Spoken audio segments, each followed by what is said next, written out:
Justine Barron.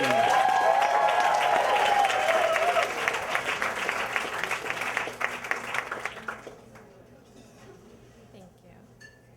So I had this shameful secret about my sexuality that I carried around for a while in my early 20s, and I didn't feel like I could tell anyone. I was actually in a really safe environment. I was in graduate school in the humanities, and everybody around me was constantly talking about sex and queering, politics, and everything, but for whatever reason, I didn't feel like I could tell anyone the truth, which was that I was a virgin until I was 25. Not for any good Christian reason or anything. I was raised an atheist, and I'd always been super open about sex. My friends were always slutty. I would give them advice. I would advise them about sex, and I hadn't even made out with anybody. I didn't want to. I couldn't see why you would do that. And I always had romantic attachments to really unattainable people, like my gay professor and this boy who died. I liked him because he was dead. People who didn't exist.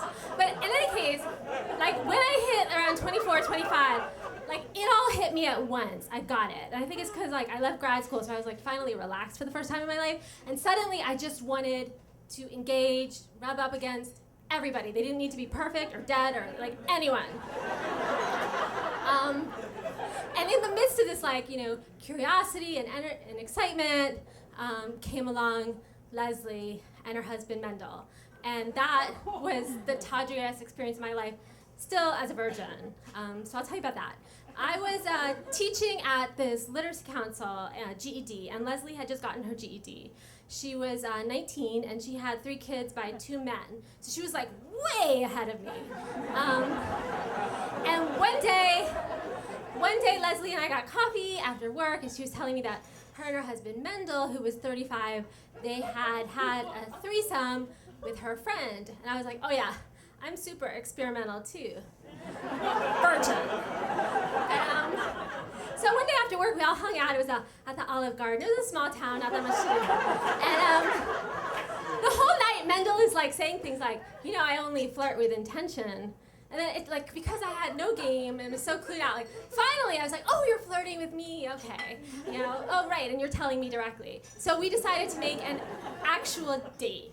And they came to my apartment, and for 6 hours, I laid on the couch, clothed, while they rubbed me and worshipped me. And it was I was like a Grecian princess, both genders just adoring me. I look back on that night often and wish that I had just stopped there, because it was so perfect and clean. Not just with them, with sex. Second official date, not so much. We were on their really rough carpet, and the baby was right around the corner. I apologize for my part in that.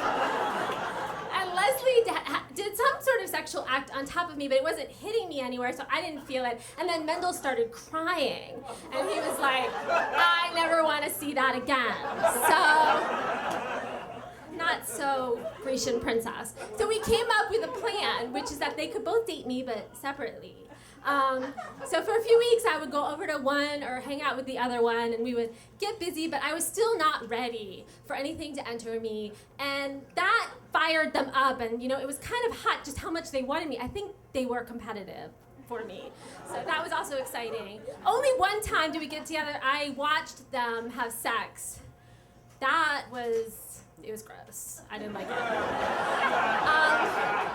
So anyway, this is going on, and I tell my friends, my graduate student friends, they're all so jealous, because here they were, identifying themselves as queer, polyamorous, but basically just at home with their boyfriend baking bread, and I was actually living the exciting life that they wanted. And I even came out. I came out as into couples, which I thought made sense.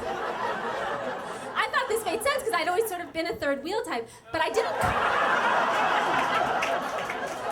But I still didn't come out as a virgin, which is what I still technically was. That was embarrassing. This stuff was cool. So, all right, so it goes on for about a month, and then Leslie and Mendel have me over for dinner, and I'll never forget it. It was macaroni and cheese on paper plates, and Mendel asked me if I wanted to join their family. So, the first proposal in my life. And it wasn't, I declined. It wasn't just that, like, I wasn't ready to commit or, you know, two of them. It was also, it was the paper plates. Like, it was like a little low budget for me. I was broke. It just like, stylistically, I liked classic dinnerware. But, so I said no, and then I just like immediately, within a few weeks, ran into the arms of the first guy I could find who would call himself my boyfriend. And as quickly as I could, we got to the intercourse, and it was like, it was fine, it was whatever, but it was on paper. On paper, that was done. And so, that tawdry fling aside, the actual story of how I lost my virginity, a little late in life, but with my boyfriend, not that weird.